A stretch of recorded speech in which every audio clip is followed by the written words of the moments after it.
This Urban Institute and Georgetown University Law Center webinar, Downsizing Medicaid, How Proposed Cuts Could Endanger Health Insurance for Low-Income Americans. I'm Brian Smedley, a senior fellow in the Health Policy Division of the Urban Institute. This webinar is part of a series of events organized by the Urban Institute Georgetown University Law Center Series on Health Justice, which is generously funded by the Robert Wood Johnson Foundation. This series features conversations among researchers, scholars, policymakers, and legal and medical professionals about disparities in medical care and health. We're addressing a range of law, social science, and policy issues through interdisciplinary collaboration. Our next event in this series will take place on March 21st, when a panel of researchers, legal scholars, and policy experts will discuss evidence regarding the value of demographic diversity among health professionals, with particular attention to the recent decline in the matriculation rates of underrepresented students in U.S. medical schools. Please stay tuned for an announcement from Urban and Georgetown regarding the event and how to register. For today's event, we'd like to thank, in addition to the funder, the Robert Wood Johnson Foundation, several individuals without whom this event would not be possible. They include Wilhelm Engelbrecht and Robbie Angaron of Georgetown Law, and Alana Morrow, Alicia Verdefleur, Taylor Nelson, Dave Connell, and Nicholas Madrigal of the Urban Institute. Just a few housekeeping items before we start. First, we have turned the closed captioning on. You can adjust caption settings with the hide/show captions button at the bottom of your Zoom box. The event is being recorded, and the recording will be posted online afterwards. Speaker biographies and related materials are available online. All participants are muted, but you can type your questions or comments into the Q&A box at the bottom of your Zoom screen at any time. That's the Q&A box at the bottom of your Zoom screen, not the chat box. And now I'd like to turn it over to Dr. Greg Block, Carmack Waterhouse Professor of Health Law, Policy, and Ethics at Georgetown Law Center. Greg? Thank you very much, Brian, and welcome to the second online event in the Urban Institute Georgetown Law Series on health justice. We'll focus today on the devastating consequences that large looming cuts in Medicaid would have for the 70+ million low-income Americans for whom this program is a lifeline to healthcare. Here's where things now stand, as best we can tell. On February 25th, the House of Representatives passed a budget resolution that instructed the House Energy and Commerce Committee to cut expected spending under the committee's jurisdiction by at least $880 billion over the next 10 years. The budget resolution doesn't mention Medicaid, and President Trump has repeatedly promised not to touch, his word, the Medicaid program, which provides health insurance to more than 1 out of 5 Americans. Yet Medicaid spending constitutes the vast majority of the spending under the House Energy and Commerce Committee's jurisdiction. Over the next 10 years, expected spending on Medicaid constitutes 93% of the $8.8 trillion in so-called mandatory spending that's in the committee's cost-cutting sights. Medicaid spending is $8.2 trillion of this $8.8 trillion. These numbers come from the Congressional Budget Office, the authoritative source in budget matters, according to congressional rules. So, simple arithmetic shows that the Energy and Commerce Committee can't make $880 billion in cuts over 10 years without inflicting at the least hundreds of billions of dollars in cuts to the Medicaid program, something that President Trump is promising not to do. Now, some who favor cuts to Medicaid justify them by arguing that America spends too much on healthcare. But as some of us have pointed out, slashing Medicaid without addressing the main drivers of soaring health spending won't rein in these costs.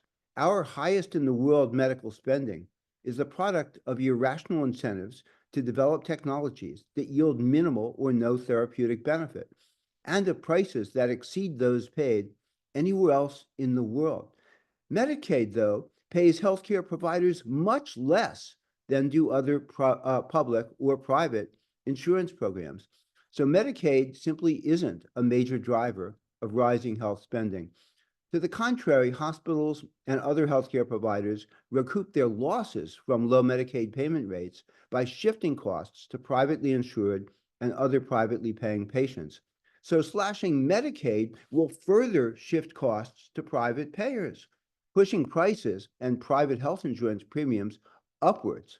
And that's in addition to the enormous consequences that looming Medicaid cuts will have for the people dependent on Medicaid for their care, and for state and local budgets, and for safety net hospitals, clinics, physicians, and other healthcare providers. Our panelists will lay out these consequences. We don't know exactly what the House Energy and Commerce Committee will try to cut, but our speakers will set out the most likely possibilities and their likely impact after offering an overview of the Medicaid program's role in our healthcare system. Each of our 4 panelists will offer 5 to 6 minutes of introductory remarks. We'll then seg to a discussion among our panelists for about 20 minutes, and we'll then go to your questions. So please submit questions via the questions tab at the bottom of your screen, as Brian mentioned. Submit them at any point, and please don't be shy about doing so. I'll briefly introduce our speakers now. You can learn lots more about them online. And I'll introduce them in the sequence in which they'll go. Sarah Rosenbaum is the Howard and Jane Hirsch Professor Emerita at George Washington University's Milken Institute School of Public Health. She's devoted her half-century-long career to championing access to healthcare for the least advantaged among us. She's advised Congress and multiple presidential administrations on how to advance the health of marginalized Americans. And she's one of the nation's preeminent experts on the legal and financial intricacies of the Medicaid program.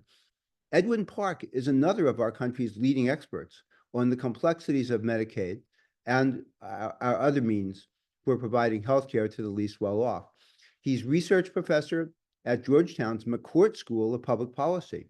He served as the health policy advisor for the White House's National Economic Council, and he's been vice president for health policy at the Center on Budget and Policy Priorities.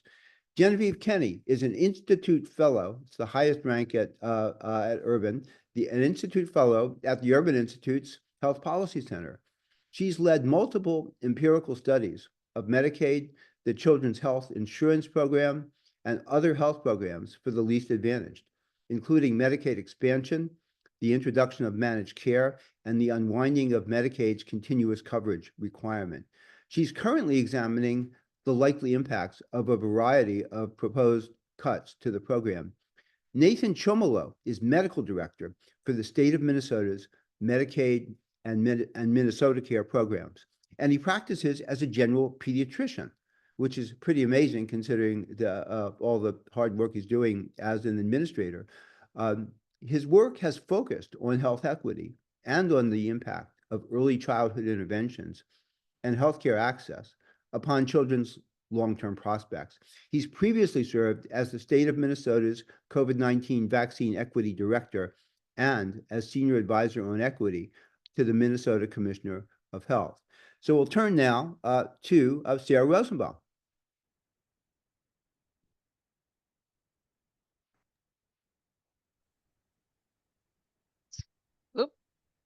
You can hear me? For some reason, my camera is not Oh, there I am. Hi, everybody. So sorry for the delay. It's the joys of Zoom. So it's wonderful to be with all of you today and with such a terrific panel. And it's my job to just kind of set the context for the discussion we're going to have. And my guess is that of the many hundreds of people on this call, most of you probably can recite the basic facts of Medicaid by heart. Just to recap some of the most compelling, it insures today 40% of all children and 80% of all poor children, 60% of all poor working age adults, 40% of all births, nearly 1 in 2 children and working age adults with disabilities, over 9 million older Americans, 40% of all births, and is more than half of all U.S. spending on long-term services and supports. The program, of course, has been around since 1965. This, in fact, is its 60th anniversary. And it has grown into what can only, think of it as sort of the atlas of the American healthcare system. It's not only, of course, a source of insurance for, depending on the source you cite, either 70 million Americans or 80 million Americans. Different days use different counts. But it is an insurer that's quite unique in many respects, and its uniqueness is what gives it the power that Greg was describing. This is a program that operates according to what can only be thought of as public health principles, rather than sort of the traditional principles of health insurance. I'm an insurance lawyer by training, and I have always marveled at the extent to which Medicaid sort of is designed to compensate for many of the toughest rules about insurance, such as you can only enroll at certain times of the year. With Medicaid, you can enroll when you need the care. It covers services that no commercial insurer and not even Medicare covers. It pays, of course, for all kinds of services in all kinds of settings that commercial insurance does not. It has special tools, such as its additional payments to hospitals serving a disproportionate number of low-income people. So it has all of these attributes that have made it the most important public health program we have. It also has a unique ability to respond in times of public health emergencies, as we saw during the COVID pandemic, when we suddenly had to expand coverage for over 20 million people to keep them stably insured. Medicaid did it on a dime, and state Medicaid programs did it on a dime. And that's why it's big.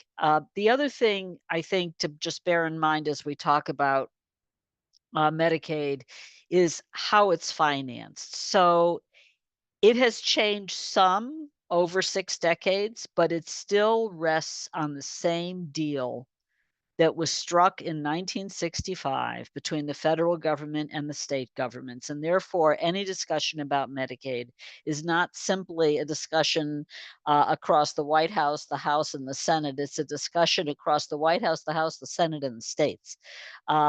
It is a program in which states spend money and receive federal financing in return. They can grow the size of their programs. They can roll back the size of their programs in certain ways when they need to. The financing is open-ended, so if they want to add a lot of more costly services for things like the opioid epidemic that we've been living through, they can do so and know that the federal government is there to partner with them. They can use general revenue to run their program. They can also use dedicated taxes, essentially charging what could be thought of as a user fee on healthcare providers, who then help defray the cost of Medicaid, along with property taxes and income taxes and other contributions from states and localities. And as the states make these expenditures, then the federal government pays them anywhere from 50% to a little over 80% of the cost of their medical services, pays about half the cost of administering the program.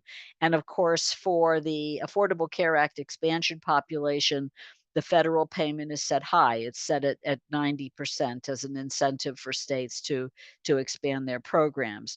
And all of these things together make any discussion about Medicaid not only a discussion about insurance for tens of millions of people, but a discussion about states' entire health economies, and indeed states' economies. As Greg points out, it also makes it a discussion about the cost of private insurance and Medicare for the rest of us. So why don't I stop here and turn it back to Greg?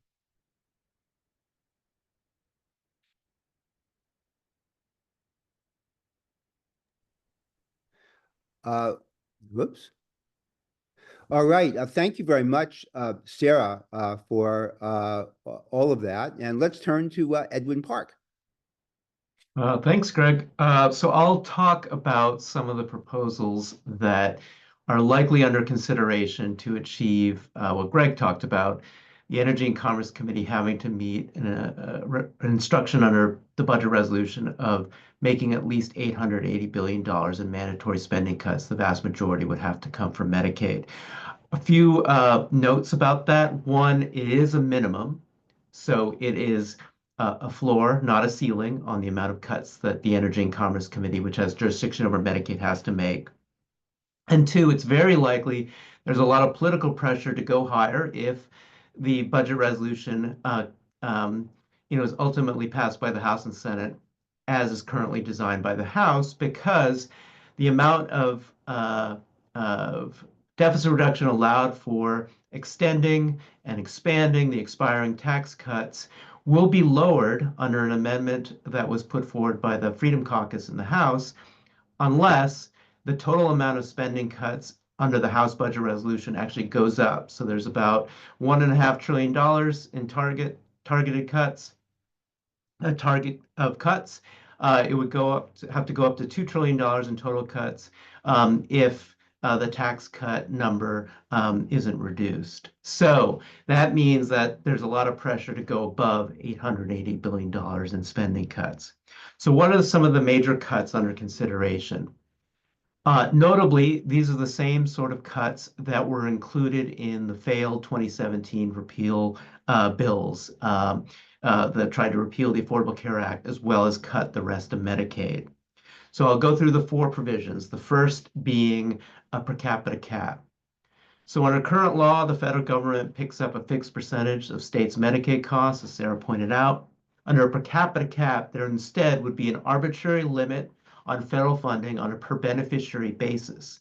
This generates savings, reducing federal Medicaid spending, by having that cap grow at a rate annually that's less than expected growth in healthcare costs on a per person basis. So as a result, the federal funding under such a cap becomes increasingly inadequate and less than what would be provided under the current financing system. In addition, these cuts would likely be even larger under per capita cap because, unlike the current system, there would be no automatic adjustment for higher than expected costs, unforeseen costs, whether it be from a new breakthrough therapy or a new disease outbreak or condition that might arise. In addition, it's also very easy, once a per capita cap is in place, to make additional cuts by just adjusting the formula in terms of how the cap is adjusted moving forward for future Congresses when they want to offset the costs of other legislative priorities, including other tax cuts. The second big cut under consideration is related to the Medicaid expansion. The federal government currently picks up 90% of the cost of the Medicaid expansion on a permanent basis. 40 states are covering nearly 21 million people under the Medicaid expansion across the country. And there are proposals to eliminate that 90% matching rate and have the regular matching rate, which is on average 57%, apply. So obviously that is big cost shift to states for the cost of the Medicaid expansion. In addition, there are a number of states that, when they adopted the Medicaid expansion, have so-called trigger laws, where their Medicaid expansion automatically turns off if the current federal financial commitment is no longer honored. And that is the case in 9 to 12 states. There are also proposals to impose a per capita cap just on the Medicaid expansion group as an alternative to this type of proposal, which would have the same effective impact, which is lowering how much the federal government will pick up in terms of the cost of the Medicaid expansion. Again, like the per capita cap, generally, this would be a significant cost shift to states. Third, there are proposals to restrict the use of provider taxes. These are taxes and assessments on hospitals, nursing homes, other providers, to generate revenue to pay for a portion of the share of costs borne by states for Medicaid. This has been used for decades. The federal rules that govern provider taxes have been in place since the early 1990s. All states but Alaska have adopted these provider taxes. And they're used for all kinds of Medicaid improvements, including picking up the 10% of the cost of the Medicaid expansion the states are required to bear, improvements in home and community-based services, provider rate payments, of course, to close overall budget shortfalls, including during recessions and economic downturns. Fourth, there are proposals to impose work requirements on a mandatory basis in all states. This would be a requirement that most non-elderly adults would have to show that they're employed and reporting a certain amount of hours, or have to be have to seek exemptions from these work requirements for a variety of reasons. In general, these proposals reduce federal spending not because they affect employment or hours, as found by the Congressional Budget Office, but instead they reduce enrollment among eligible individuals because they either aren't able to navigate the complex system for reporting their employment and hours, or they're not able to navigate the onerous system required to obtain the exemptions, whether they're caregivers, whether they're in school, whether they have disabilities or chronic conditions that make them unable to work. They aren't able to get the exemptions for which they are qualified. There are other proposals under consideration as well, which we could talk about further in the Q&A section. But as you can see, many of these proposals fall into the bucket of either massive cost shifts to states or making it harder for states to finance their share of the costs of Medicaid. Notably, 56% of all federal funding that comes into state budgets comes from the Medicaid program. So if you're facing cost shifts or you're unable to finance your share of the cost of Medicaid compared to what you are able to do as states today, states will have no choice, will only have three basic choices. They have to raise other taxes, income taxes, sales taxes, for example. They have to cut other parts of their budget, which is principally K through 12 education and higher education. About 43% of general fund budgets are for education. Or, as is most likely, they're going to have to make deep cuts to eligibility, benefits, and provider payments in their state Medicaid programs. Now, this is particularly attractive to federal policymakers because states are left holding the bag. They're the ones that have to make the politically painful choices affecting coverage and access for more than 72 million children, parents, people with disabilities, seniors, and other adults. While federal policymakers can say, we're not directly cutting Medicaid, we're just making these financing changes and the like. But in essence, what the ultimate result would be, of course, would be very massive Medicaid cuts affecting coverage and access for many vulnerable low-income Americans. So with that, I will stop and turn it over to Jenny Kenny.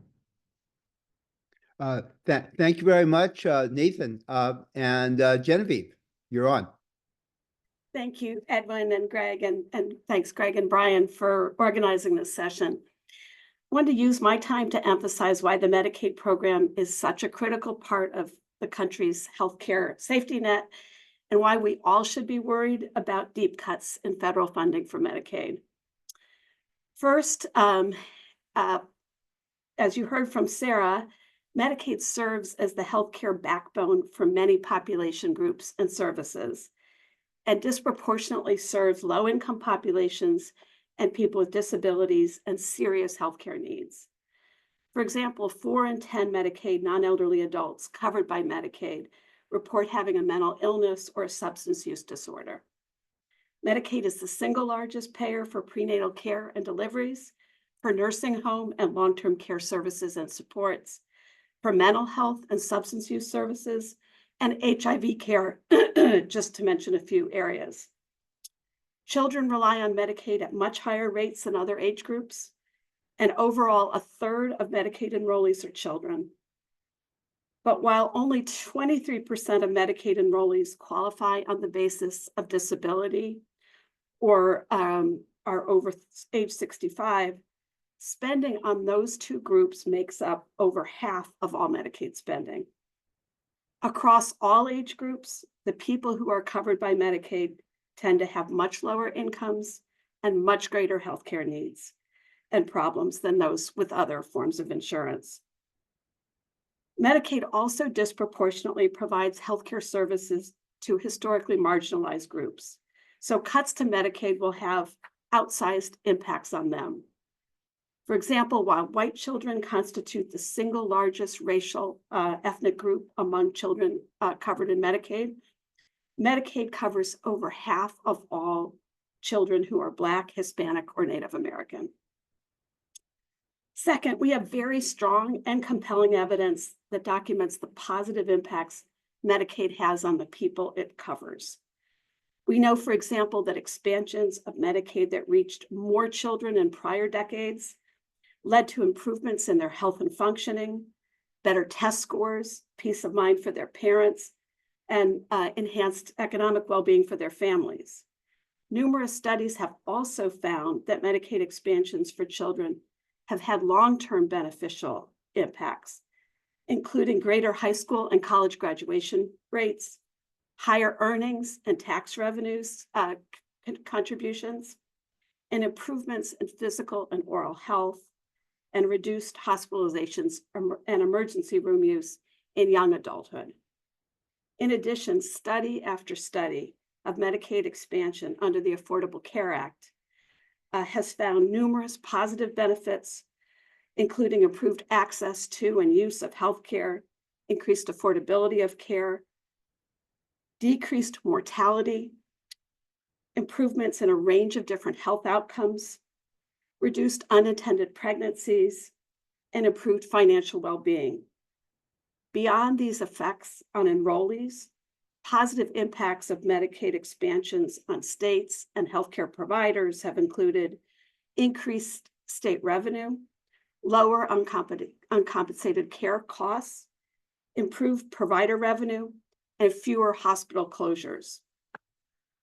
We also have evidence that when Medicaid programs contract, uninsurance increases, healthcare access declines, health outcomes deteriorate, financial strains on households increase, and even eviction rates have been found to rise. Third, as Edwin alluded to, states are poorly positioned to make up for large-scale losses in federal dollars in Medicaid. No matter the specific provisions enacted, if Congress follows through on the House budget resolution and reduces federal support for Medicaid by anywhere close to $880 billion over the next 10 years, it will place substantial new financing burdens on states, which in turn would likely lead to significant retrenchment in what Medicaid covers and who it serves. As Edwin indicated, states, any reduction in federal support will require states to make tough choices. And unlike the federal government, states are required to balance their budgets, so they can't engage in deficit spending to maintain the program. My urban colleagues have been assessing several of the Medicaid proposals that Edwin mentioned. I'll just focus on one of the specific policy areas now, but happy to discuss others during the Q&A. The proposal that would bring down federal support to the Medicaid expansion would require that states make up a $563 billion shortfall of lower federal support to their programs if the federal matching rate were dropped to the standard matching rate for the expansion population. That's over 10 years.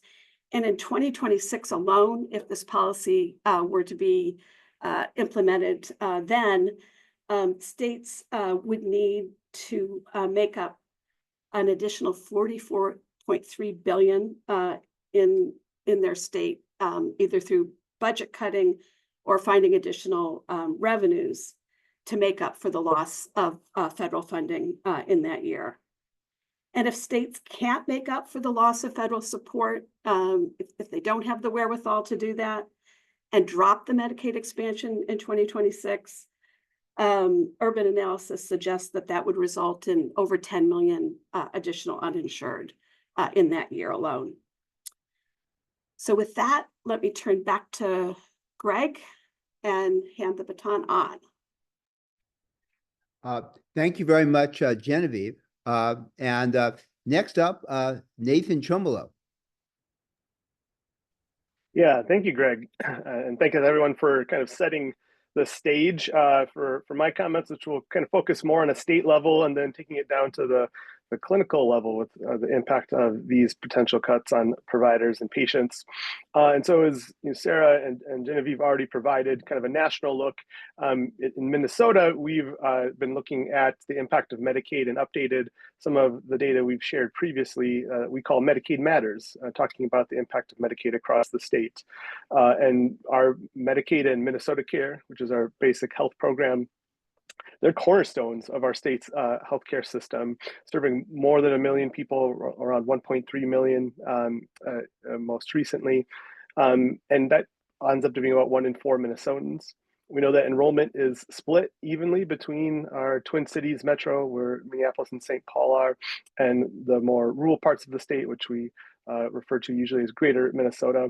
But we also know that cuts to Medicaid won't be felt equally across our communities. And so if you live in Greater Minnesota, you're actually more likely to have a neighbor who's on Medicaid than if you live in the Twin Cities metro. Genevieve talked about the disproportionate number of our communities of color that get their healthcare coverage through Medicaid. In Minnesota, roughly 40% of our Black and American Indian communities under the age of 65 get their healthcare coverage through our Medicaid program. And while 44% of our state's children get their coverage through our programs, about 2/3 of our Black and American Indian children get their coverage through our programs. And then when you think about the different services, I think many of us have folks in our lives who at some point need help for mental health, for substance use disorder. In Minnesota, Medicaid provides 20% of all mental health treatment in the state and covers half of substance use disorder treatments in our state. And then if you're someone like me, where you have parents who are getting older while you're also raising your kids, you're kind of thinking ahead to what are our long-term care prospects. And half of long-term care costs in Minnesota aren't covered by Medicare, but they are covered by Medicaid. And so when it comes to the spending and costs of our Medicaid program, we know about 65% of our enrollees are family and children, with roughly 15% being people age 65 or older, or those who live with disabilities. And our funding actually is predominantly for folks age 65 or older, or those who live with disabilities, with roughly 60% of our funds going to services and supports for those community members. And so overall, Medicaid is the single largest source of health insurance in Minnesota. And the federal government's funding plays a big role in the success of our Medicaid program. And so we are in the budget season. Our legislature is in the process of creating our next 2-year budget. And in the upcoming biennium, our state budget office estimates that roughly 52% of our Medicaid's programs costs are going to be covered via just the base FMAP. And that increases to 57% if you include the enhanced FMAP for our ACA expansion populations. And that total is about $26 billion, which amounts to about 20% of our state's biennial budget forecast. So I have seen some states like New Jersey do more deeper dives into the potential impacts of the different policies that have been discussed, like reductions of FMAP or decreasing revenue streams like provider taxes or things like work requirements. And so I often refer folks to New Jersey's example for the time being, because we haven't done that yet in Minnesota. But I do think there are several examples we can draw from of the patient provider level impacts of these really kind of draconian type measures. If you look at decreasing the FMAP or the per capita caps, I think one thing that we often don't talk about in our conversation about Medicaid is how we fund it differently for our territories, right? It's not just the federal government and states, but our territories who are in these conversations as well. And so this is, a vestige of our colonial history, and our territories have been funded differently. They've had hard caps on their FMAP, prior to the Affordable Care Act, that was roughly 50%. And although it's increased since, it still is a hard cap, and they don't have the annual adjustment that's based on state per capita income like our states do. And this ultimately results in less services available to their US citizens via Medicaid. with none of the territories being able to cover things like personal care attendants or PCAs, targeted case management. Some territories don't cover freestanding birth centers, for example. Additionally, another example of what it could be coming if we see more per capita caps or block grant funding is what we see happen with the healthcare delivered by the Indian Health Service, which is funded through a global budget or essentially a block grant. And that results in funding running out towards the end of fiscal years. And in fact, there is an unfortunately well-known saying in Indian country of better get sick by June, because there won't be any more money for them to take care of you unless it's a life or limb emergency. Those are the only things that are authorized. So with caps in place, states will likely then have to decrease services available, and likely will start with optional benefits. And I think folks might be surprised to know that optional benefits don't just cover things like PCA or targeted case management, but they can often, or they do cover things like prescription drugs, physical therapy, occupational therapy, speech therapy, dental care, or vision benefits. These are all optional under our current rules, and so would have to be in consideration if we have to make hard decisions about making the budget meet. And then Genevieve talked about work done around the impact of work requirements. And I think we've seen examples from Arkansas and Georgia. In particular, I looked at a Kaiser Family Foundation focus group amongst urban and rural residents that looked at their experience around work requirements.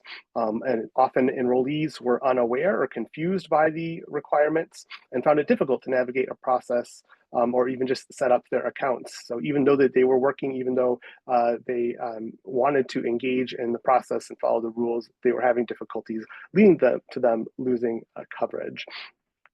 And I think it's also helpful to think about this as I wrap up my initial comments through the lens of a friend or a family member that you may have who's navigating cancer, right? I think if we can bring it down to what is the impact on our communities, that can help folks really understand what we're talking about here. And so under work requirements, because of the complex processes, it's not unrealistic to think that someone who has a cancer who's getting active treatment could lose access to their cancer treatment in the midst of active cancer.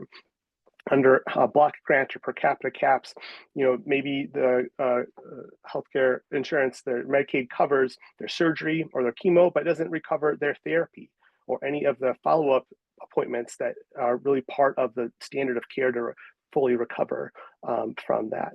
And then we look at the provider side. Providers will likely face increased uncompensated care.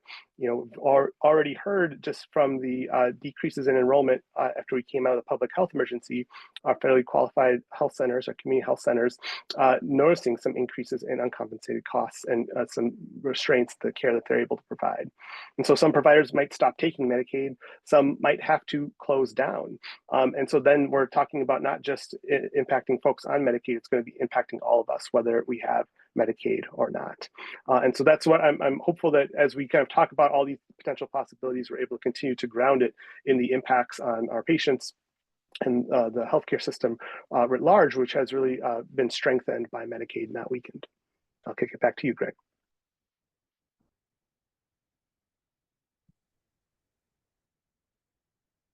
Thank you very much, Nathan. I think there's a point worth underscoring here about per capita caps, but other cuts as well. And that's that there's a dynamic dimension to how a lot of these cuts would operate. In the case of per capita caps, they lock in an ongoing reduction in the federal share towards Medicaid over time. And the reason is that healthcare costs are rising more rapidly than general inflation. And so even if the per capita caps rise with at a rate that approximates, say, the consumer price index, they're not rising as quickly as healthcare spending is rising, as healthcare costs are rising. And therefore, we have an ongoing cut to the Medicaid program over time, since we're doing little to address rising medical spending overall. Now, I want to start out with a question to the panel. What do you make of claims out there that the cuts being discussed can be achieved by ending, quote, fraud and abuse, unquote, that there don't have to be substantive cuts to the Medicaid program? And with this and any other questions that I'll pose, I'll leave things open to the entire panel. I'm happy to start. Edwin, I don't know if you wanna start, and I'll chime in. Oh, thanks, Sarah. I just reiterate that even though there's claims that the major proposals under consideration related to Medicaid are about curbing fraud, waste, and abuse, in the Medicaid program, the four proposals or types of proposals I discussed were all included in the leading failed 2017 Affordable Care Act repeal and replace bills in the first Trump administration. They included a Medicaid per capita cap.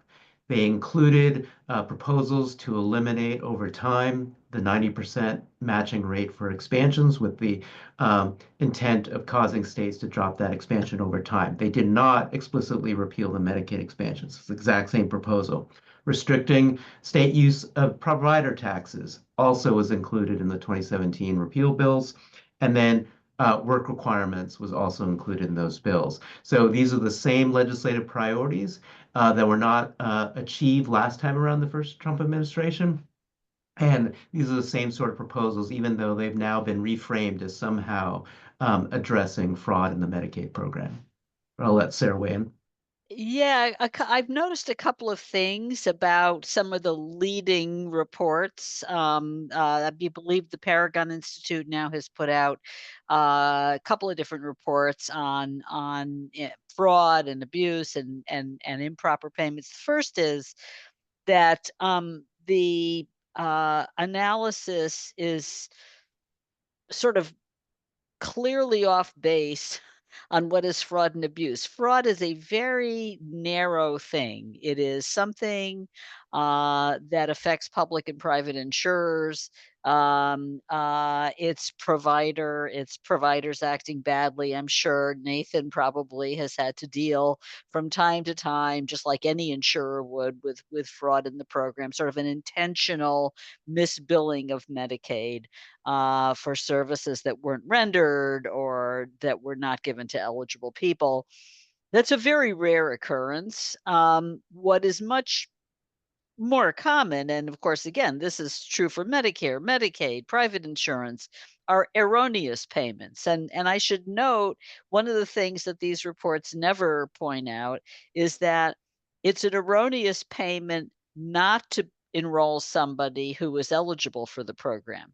It's an erroneous payment to deny coverage for services that should have been covered. It's an erroneous payment to exclude payments. It's an erroneous payment not to pay providers actually what they were owed. Certain providers, like community health centers, have special payment rules. And if those payment rules are not followed, that would be an erroneous payment. That's an error rate, okay? So just looking at erroneous payments tells you nothing. That's number one. Number two, in the most recent, one of the most recent reports, there were two claims that are, we in the law could only call them positively bonkers. Okay. One is that it's fraud for people to have both Medicaid and other forms of health insurance. That is so completely wrong. I mean, of course, Medicaid was built on the notion of an additional source of coverage for Medicare beneficiaries. So the notion of dual coverage is a profound one in Medicaid. And some of our most vulnerable populations, people with disabilities who are trying to work, may have employer coverage as well as Medicaid, because Medicaid wraps around the employer coverage. It pays for things that Medicaid does not. That employer coverage does not, like the long-term services and supports that Nathan was describing.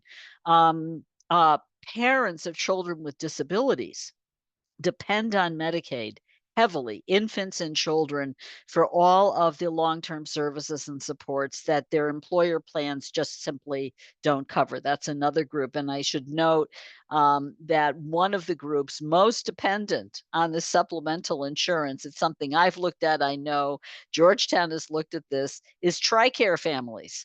who have military, health system insurance, but just like commercial insurance, it doesn't cover long-term services and supports.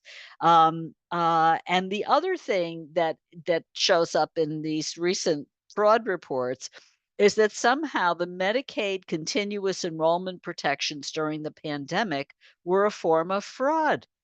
They're most certainly not a form of fraud. Congress literally put into place a special set of federal eligibility rules that lasted for the duration of the pandemic until the public health emergency was ended, that assured that people would be continuously enrolled. Now, some of those people, before the public health emergency ended, went back to work.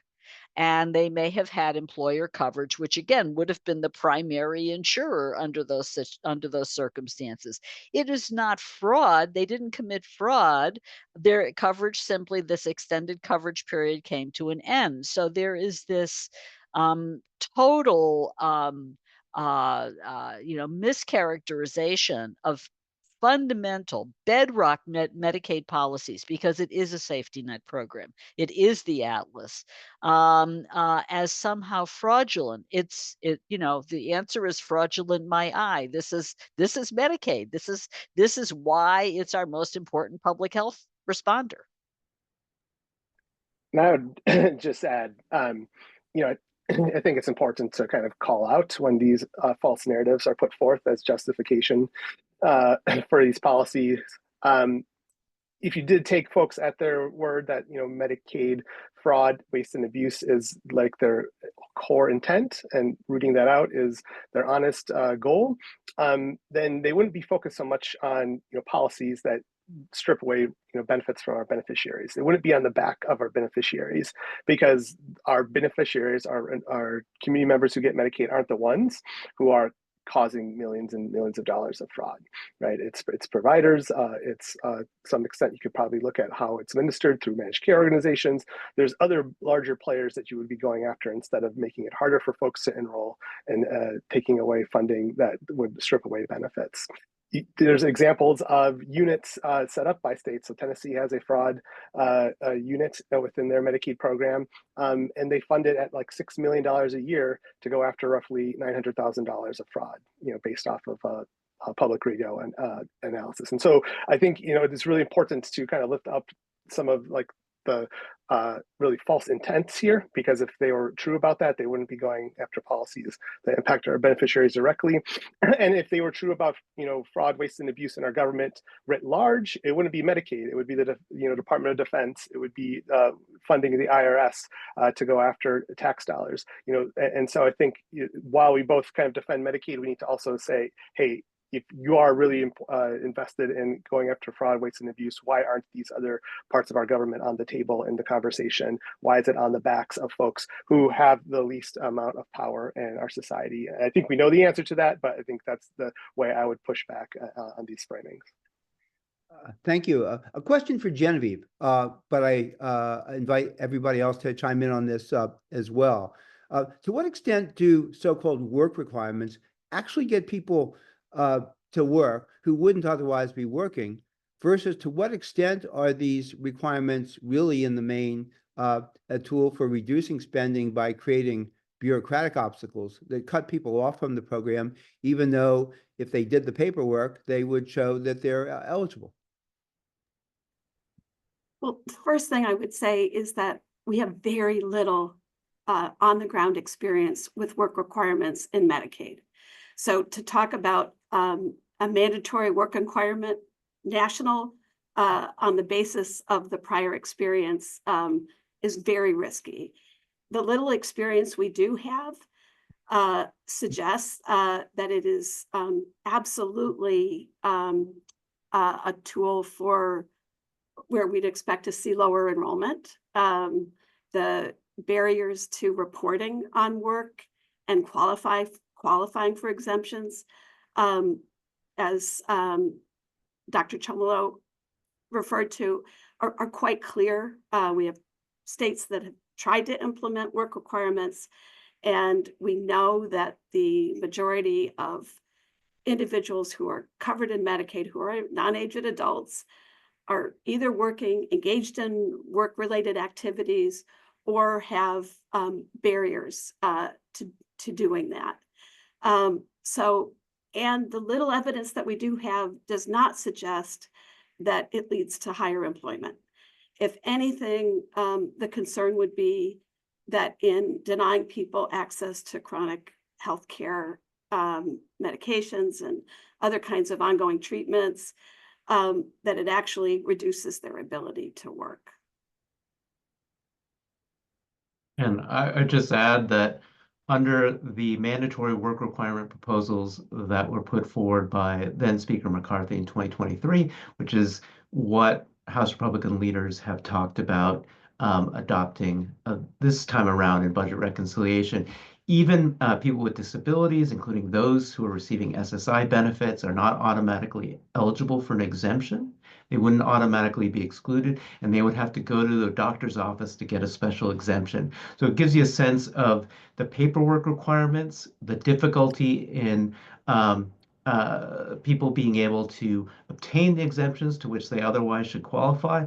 And because they're not able to do that, they could end up being disenrolled, even though they clearly have a condition that would make it that should make them exempt from these onerous requirements. I also think it's worth pointing out, we're focusing now, of course, on people who are actually on the program or working who just can't stay on the program because it's too complicated, and they can't jump through all the hoops. If you look at one of the two states where we do have some on the ground experience now, Georgia. So Georgia projected that there would be 100,000 people getting assistance, working Georgians getting assistance. Today, I think the number is 4,000 or 5,000 people getting assistance. And what you see in Georgia is this phenomenal deterrent effect up front, I believe. That is, people just sort of are so daunted by what they're going to have to do to even sign up for the program. They're going to have to show all this proof even to get onto the program. That the enrollment numbers are way, way low. So we have to worry about two things. One is the immediate effects of a work requirement on disenrollment, and the other is the long-term consequences in the form of people who are eligible and who just really can't cope with what they're going to have to do. It's not like those of us who I'm now retired, but when I was working, I work, and it's sort of an automatic thing that my employee benefits, I was very fortunate, came with my job. This is really aggressive tasks that people have to complete, often under very, very difficult circumstances, either to get the coverage or to stay on. And you. Greg, And I would just, Greg, could I just Go add, ahead. Go ahead. just that I think thinking about what Nathan was saying about picturing it from the individual's perspective, many of these folks have ongoing health challenges, including mental health challenges, substance use challenges, and very low incomes, many working multiple jobs, many looking after family members, many having long distances to travel without the benefit of a car to get to jobs, many not having access to regular internet coverage. So I think we're really setting people up to lose coverage, I'm afraid to say, when we impose these type of requirements. And I just was looking at polling data that KFF released last week that I think really do bring to the fore some of the challenges of communicating about work requirements. When people are asked if they think it's something that should be in Medicaid, the majority of people polled said yes, they did feel like work requirements should be a requirement. But when they were told, but they also did not understand what a large share of Medicaid enrollees were already working, or what the other healthcare challenges and responsibilities that those who are not working full-time, like being in school, faced. Their attitude toward work requirements changed.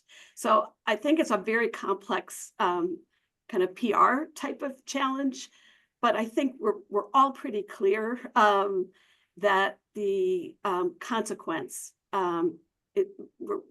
we're afraid will be quite problematic for families and communities. Like so much of what we're dealing with here, this is one of those things that sounds good. It sounds fine until you really get down to how important it is for people to have easy access to Medicaid for all the reasons that Jenny has laid out, and what this could do, just like, out of control spending. So let's slap a cap on the program. And of course, when you get down to what this could mean for people and for states and for healthcare providers and for entire economies, it's the same problem over and over and over again. It's just that it's a large program. And so it's the focus of, attention for that reason. And I'll lift up maybe just two more things that haven't been said yet. I have long been a proponent of the framing work requirements don't work. And I don't think we need more tests or pilots to come to that conclusion. They just don't work. From a clinical level, there is no diagnosis of able-bodied adult, right? That's just a diagnosis that doesn't exist. Yet you look at a lot of these statutes, they say able-bodied adults must seek work or make efforts to seek work. And so that leads to the complexity that has been talked about of providers aren't going to know which of their members might need it meets the work requirement. The patient won't know what diagnoses they carry that makes them eligible to be to have the ability to forego the work requirements or the training requirements. The county workers, the folks that are doing the enrollment, they won't have that clarity either. And so the fact that it's not even based in kind of medical science is problematic. And the second is like the state administrative costs. If we're doing this to actually reduce costs, you think about having to set up a portal or a website, having to have staff that are able to go look through the records and make sure and verify folks are meeting this requirement or not, and then kick them off. There's actually probably very little, and I'd be curious if Genevieve or others can speak to what we've seen in Arkansas and Georgia about the administrative costs to actually enforce this, and how that then just eats into any kind of supposed savings, which when we say savings, we're really saying kicking people off who would likely still be getting coverage. Let's move now to audience questions. And thanks to everybody who submitted excuse me, a question. And we unfortunately won't be able, of course, to get to all, but what we've tried to do is to consolidate questions. And one, I think, really good and important question arises from the fact that recently there's been movement in the Medicaid program towards coverage for non-medical determinants of health, coverage to address non-medical determinants of health, shelter and food and transportation and the like. If any of you could offer a sense of what some of these cuts might mean for that kind of initiative, given both the huge health impact of those determinants and what many observe is the cost effectiveness of addressing those determinants. I'm happy to start. So in recent years, as the commenter notes, there has been movement. It actually began under President Trump in his first term with the approval of a demonstration in North Carolina, I believe, that enabled the state to take cost savings from greater efficiencies in the program and apply them toward health supportive services of the kind the questioner is describing. And of course, the Biden administration has expanded on that, actually launched a very specific demonstration program under the so-called 1115 demonstration authority to encourage states to seek demonstrations that would combine Medicaid with savings achieved invested in health-related social needs. I think at this point of substantial number of states. Kaiser Family Foundation always keeps track of these things, and it shows all the states that have health-related social needs programs of one kind or another, or seeking to launch such programs. So last week, the weeks just, sort of all merged together. But I think it was last week, the administration put out a notice that it would no longer pursue a health-related social needs policy. It didn't completely say we will never permit such a demonstration, but it now has declined to offer states general guidance on what would be a plausible demonstration from the administration's point of view. So I assume a state could sort of shoot in the dark uh, and contact CMS to see if it would entertain such a demonstration. And of course, what's not clear from this is what happens to those demonstrations that are in process now. It is legally possible to terminate an 1115 demonstration, although, as the Biden administration learned, it is legally very difficult to do so. It's a major change in policy. But we wait to see whether they will in fact entertain any more such demonstrations, or whether they're going to take a more aggressive stance and try and end some of the demonstrations early. And I'll just share, as a state that was looking into potentially doing an 1115 health-related social needs waiver, it certainly has taken some of the wind under the sails, because those are a lot of work. And it's a lot of time and capacity and bandwidth to put forth to not have any idea of support for that. And so just from kind of a capacity bandwidth, you'll probably see less states including that in their 1115 waivers for the time being. And then I think, we were talking earlier about what are the optional benefits. And if we are talking about considering having to cut things like prescription drugs and physical therapy and occupational therapy, it's going to be hard to try to then also find funding for some of these more less concretely healthcare service delivery items. And so I do think that, there'll be probably some space within our managed care contracts and how we kind of work with them to kind of incentivize some of the supports that they offer our enrollees. But if you're not in a managed care state, you'll probably have less ability to really kind of pursue addressing health-related social needs through Medicaid for a while. We have a number of questions addressing the health needs of kids. One questioner asks, does Urban have any resources that might speak to the health impact of the kinds of cuts we're talking about on children? Another questioner expresses concern that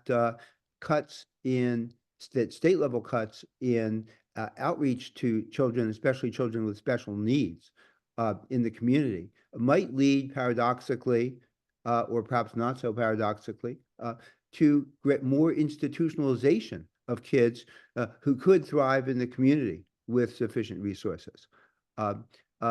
Any of you care to offer resources on these issues or comment on these issues? So I'm definitely going to give Edwin the floor in a second, because the Center for Children and Families at Georgetown has really some phenomenal resources. But I would just say that the analysis that Urban did, examining the potential fallout from reducing support for the Medicaid expansion, did identify kids losing coverage due to the pulling back of the so-called welcome mat. We know that Medicaid expansion, though it targeted adults, including parents, did have the spillover effect of increasing coverage for children. So we expect, if Medicaid expansion is pulled back, that more kids will be disenrolled or won't get enrolled in the first place, and that their access will suffer. I would also put on the table a deep concern I have about the kids in mixed immigrant status families and what the coming years could mean for them and their access to the healthcare they need to thrive. but Edwin, why don't I turn to you? Yeah, I'll just add that, 44% of children and youth with special healthcare needs rely on Medicaid, either as primary form of coverage or as wraparound coverage around private insurance. And home and community-based services, at least within the Medicaid statute, is optional relative to nursing home care. And we know that these kind of services allow parents to keep their kids at home and living in the community. They get the services they need. And that would, the kind of cuts that would result from the cost shifts that I mentioned earlier would lead states to have to cut across a whole host of services, including long-term services and supports, because they do have to close the budget shortfalls that would otherwise result. They have to balance their budgets, unlike the federal government. And there are a number of other different optional categories, eligibility categories that benefit kids with disabilities and other special health care needs who could, face reduced coverage and access. And lastly, because of all the potential provider cuts, we know, for example, rural hospitals that have a significant Medicaid patient mix operate on very thin margins or even operate in the red. If they're going to face big cuts in Medicaid reimbursements that result from the kind of cost shifts, restrictions on provider taxes that I mentioned, and they have to close their doors, restrict services, that's going to have a big impact on kids who have more significant healthcare needs. They won't be able to go to their local community hospital. They'll have to travel potentially hundreds of miles to other hospitals and institutions, and that's going to affect their ability to get the care they need on a daily basis. If I could just note a couple of things. As Jenny has pointed out, the sort of the indirect spillover effects, and Edward too, of what states have to do to save money, whether it's cutting rates or trimming services, and removing optional eligibility groups, are extremely important for children. There is a mandatory group of children, children up to 138% of poverty. And they have the strongest legal entitlement in Medicaid of all. They have an entitlement to a benefit called early and periodic screening, diagnosis, and treatment. And that benefit is significantly more powerful in terms of what must be covered for children when all options go away. What must be covered for children, it eclipses all the other entitlements that are very much part of Medicaid. However, as people are pointing out, the mandatory coverage group ends at 138% of poverty. Children are now covered in Medicaid, up to 200, 300% of poverty, because there are so many children whose working low-income parents don't have good dependent coverage at work. Okay, it's too expensive, and they can get their children onto Medicaid, which is wonderful. And while benefits for children are a requirement, an optional child is entitled to EPSDT, just like a mandatory child. The fact of the matter is that the special, what Just to are clarify, called optional here means that a state could get rid of them. can choose. Get So rid it's of not them. optional. Yes. It's optional for states. Yes, yes. Right. So a state could clean off all of its optional children if it had to. A state could clean off optional services, and for children, a bureaucratic way of saying cut them all off of the benefit. And right. for children, while many of the services are mandatory, there are special services of the kind Edwin was describing. They're known as waiver services, that are most definitely not part of the mandatory package for children. And finally, of course, Edwin's point about providers. So there is, every time you hear that, no, we're not going to cut children, okay, you really need to keep front and center that there is a lot that can be done to children, because children have been given such special treatment in Medicaid now for 40 years. Most of the program, actually 60 if you count the original EPSDT benefit. And there is most certainly no protection for children, except for a subset of children. So we're getting a lot And of then questions I about would this I would program. add just two things, being a pediatrician. So there are studies in 2003 and 2012 of states increasing barriers to parents or adults, and we're seeing kids lose coverage. And so I think we know that that's going to happen. I think from a state's perspective, Medicaid is, again, a huge part of our budgets. If we have to shift money away from things, the other big part of a lot of states' budgets is education.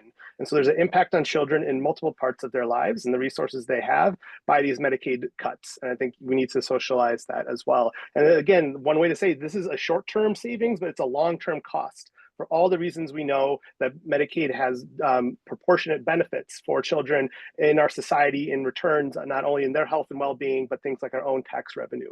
And so it really is a short-term savings. If you hear anyone say savings, you push them and say it's short-term. Long-term, we are paying a price by these cuts. So we are getting a lot of questions about the early and periodic screening program for kids. And I take it what Nathan is underscoring and Sarah is emphasizing, that there's no way around the reality that hundreds of billions of dollars in Medicaid cuts would translate into a devastating blow to kids who are reliant on this program for their health, but who are not covered as a matter of federal requirements, who are instead covered because the states choose to cover them. That's one of the first things that states would likely cut. Is that a fair summary? I don't know that it's one of the first thing that states would cut, but the children who are covered is optional. Okay. The ones who get special services because of their health status, or lower income children with parents who are working, who just can't afford their family's insurance coverage. These may be, for some states, an easier cut group than, let's say, elderly people who have nobody to take care of them, who are in the Medicare special buy-in programs, where if it weren't for Medicaid, could not afford their Medicare premiums. They are also optional. Okay, so I mean, this whole notion that we're not going to touch the truly needy is so nuts here. It is, you cannot, that is, I think, the point Edwin's trying to make. We've all been trying to make it. There is no way to take nearly $1 trillion out of the Medicaid program and not devastate the program because of what states simply will have to do to keep the basic program going. And I would just add that, with all these massive cost shifts to states, restrictions on state revenue sources like provider taxes, that, as these cost shifts bite larger and larger and the budget shortfalls states face become increasingly big, there's going to be a clamor among all the states to seek legislative changes to eliminate these federal protections that are in place, these mandatory requirements, whether it be on eligibility, whether it be on benefits. And I think that's going to be inevitable. And that's why oftentimes these kind of proposals like per capita caps and block grants are eventually tied to so-called greater flexibility, which is really flexibility to cut in ways that aren't currently permitted. Right. What's the message that people who are steeped in this program and people who care deeply about this program and the folks whom these cuts would hurt should be delivering now to representatives in Congress, folks in Congress from purple districts, folks in Congress who, even if they're leaning towards embracing these cuts, might be swayed by greater awareness of the devastating impact upon the people at home? I think Medicaid's highly popular. It's very important to their communities, to their families, and we're seeing that already. And if you look at the polling, even among Trump voters, about 2/3 of Trump voters want Medicaid to spend more, the state the same. They don't support cuts. Similarly, they talk about how important Medicaid is, to their local communities. And so, these Medicaid cuts are definitely not inevitable. And we're seeing, pretty strong, widespread, growing opposition to these cuts, both in the debate within Congress, but also throughout the states, throughout communities. And hopefully that will carry the day to block these Medicaid cuts from being enacted into law. Thanks so much, And Sarah and Edwin and Genevieve and Nathan for shedding a whole lot of light on what's looming. And I think it's pretty clear what the message is, that for a whole lot of people, for tens of millions of people, and for state budgets, and for healthcare providers, and for America's long-term future, these cuts would be pretty devastating.